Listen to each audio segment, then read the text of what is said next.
I had to get some water. So this is me reading the pep talk from Beowulf to Hrothgar after Grendel's mother has wrecked the mead hall again. Beowulf matalade, bern edstois.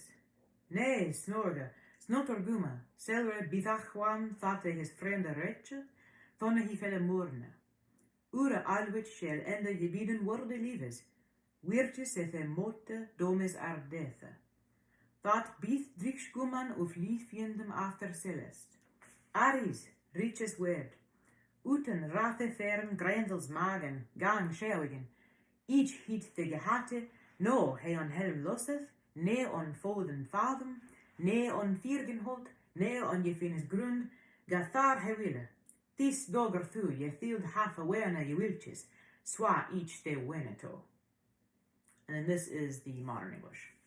Beowulf, son of Ecgtheow, spoke. Wise sir, do not grieve. It is always better to avenge dear ones than to indulge in mourning. For every one of us living in this world means waiting for our end. Let whoever can win glory before death. When a warrior is gone, that will be his best and only bulwark. So arise, my lord, and let us immediately set forth on the trail of this troll dam. I guarantee you she will not get away, not to dens underground, nor upland groves, nor the ocean floor.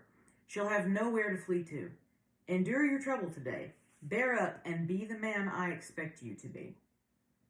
And at the end, that is an admonishment, make no mistake. So, at this point, when he basically tells Hrothgar to man the quack up, he and his squad get together and go to sort of hunt down Grendel's mother. They find the sort of bloody trail. They find Asher's head at the bottom of a cliff, and so there goes any hope of Asher still being alive out the window. And when they get to her swamp, it's this awful kind of festering, bubbling mix. And again, this sort of cycle of revenge is just continuing. That Grendel did what he did. Beowulf had to avenge that because Hrothgar had to pay the man price to prevent the vengeance from being enacted on Beowulf's dad.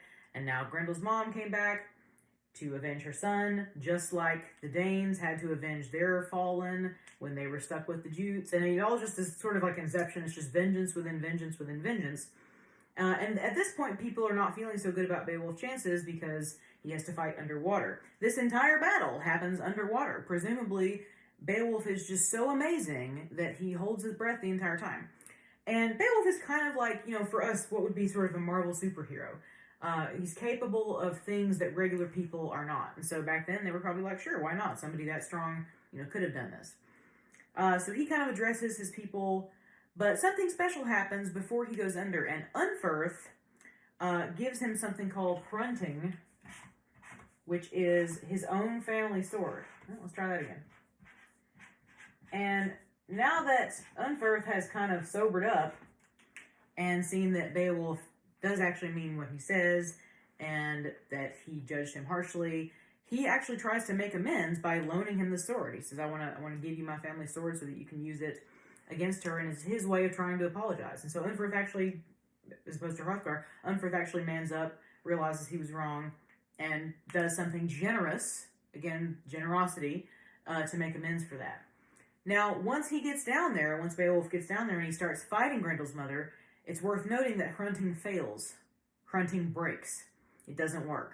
Now, if you remember on the last day of class when I talked about how the Anglo-Saxons were all about penis humor, I don't know this for a fact, but it's possible that there's some kind of a commentary being made about Unferth's manhood. There was often a sort of equation of swords with manhoods, and the idea that Hrunting is not really a man, that he's kind of a weakling, and so his sword doesn't stand up in the moment that it needs to. You can possibly read that into the text as just another kind of dig at Unferth.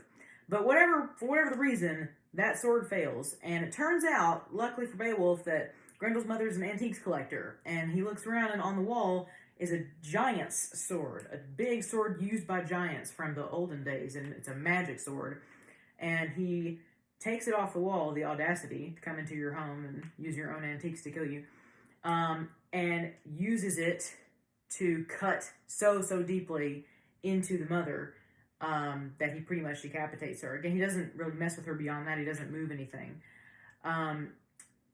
Sees Grendel's body, takes the head off of it, and by this point, everybody's kind of given up on Beowulf because it's taken so long. So his people are like really sad, and then he sort of bubbles up out of the water with much excitement. So yet again, there's another huge party. Everybody is super grateful for Beowulf, and at this point, Beowulf, I don't know if he like wants to leave before something else awful happens. He just wants to go ahead and get out of there, or if he just is really missing home. But he's like, it's time for us to go. Let's get on the boats before some other monster can creep up. And Hrothgar is really sad because he knows when he says goodbye to him that he's old, and in his heart he knows that he will never see Beowulf again. But he gives a great speech about Beowulf, says that he's going to be an amazing king if he ever gets the chance to be. And Beowulf then goes back to be with his people, the Geats. It talks a little bit about the Geats and how their king is this guy. And this was a historical person. Not my best handwriting, but Hygelac. Hygelac is the king of the Geats, and the queen is a young lady named Hygd. Now, he goes off on kind of a tangent talking about a woman who was a queen once, who was bad. And I'm going to spell it this way, like modern English, without using the thorn. Modthryth. He says something like, Hygelac's queen was really young, but she was doing a good job. She was real sweet to everybody. Not like Modthryth. And then we go on this digression about Modthryth and how terrible she was. And it was said that if somebody looked at her the wrong way, she would imprison them or kill them. But then she got married to King Offa from England and magically became a much nicer person and really turned her life around. So if you've ever heard it said about somebody, they really just need to get laid. Seems like that was the case for Modthryth because she got married and turned into a happier person. The interesting thing about that anecdote, again, is the idea that women rulers back then were every bit as powerful as men, because if Modthryth had the kind of power, at least in this story, to do the kind of things that they said that she did, she wasn't just chained to a rock having babies, which is the narrative that we're often given about what women were doing back then. So again, that's an example of, women, they're supposed to be peacemakers, supposed to be diplomats, sowing peace, and she was just being mean to everybody, and they're like, that's not a good way to be a queen. That's not a good way to use your power. One thing that they specifically mentioned, and this was on the quiz as well, is that when he comes back, all the Geats did not really think much of Beowulf, and none of them thought he was going to make it back.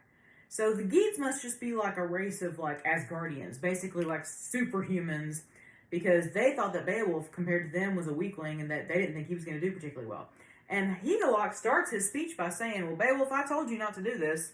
I told you it's a bad idea, and I'm glad you're back. And of course, Beowulf, generosity, when he brings back all the treasure that Hrothgar gave him, he pretty much just gives most of it straight to Hygelac, because again, it's all about sharing and not so much hoarding. And Hygelac's, why don't you tell me what happened? And so Beowulf pretty much just does like a Spark Notes recap of everything that happens, but he adds one little story about how Hrothgar has a daughter, and basically you could just think of it as Freya, like the Scandinavian goddess, but it's spelled Freya warrior. And he says that she is about to get married to Ingeld, the Heathobard. And the Heathobards and the Danes are people who have had bad blood before, kind of like the Danes and the Jutes. And he's marrying her off in an effort to make peace between those two nations.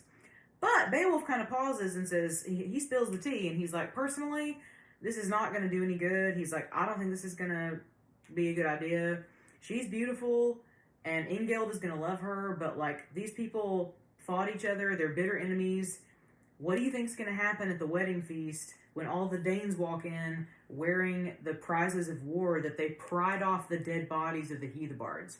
And this guy's going to say, well, that's my uncle's necklace, or that's Bobby Joe's gauntlets, or that's my grandpa's helmet, and then fighting's going to break out. Because again, he says even more important than, sex or alliances or anything else is vengeance and the need to get it. So Beowulf kind of predicts that marriage alliance is not going to go well because people are not going to be able to forget so soon what happened. And again, it just kind of comes back to that central theme. So Beowulf is received as a hero. A lot of stuff happens, and what happens at this point is that there is a 50-year jump, because essentially Hygelac passes away. Hygelac's son is ready to become king, and he goes to Beowulf and says, "Would you please be king?" And he says, "No, but I'll help your son." And then the son dies, and so then there's nobody left except Beowulf. So Beowulf kind of reluctantly takes on the mantle of king, and they say that he does a really good job. And for 50 winters, he is king of the Geats, which is exactly what Hrothgar said would happen. He said, "I think that you're going to be king, and you're going to do a really good job of it," and he does. He doesn't get married or anything else. He just kind of focuses on ruling, and then something big happens. So that is where your reading stopped for today. So again, a couple of themes that we talked on, or that I touched on a lot, is these three central ideas.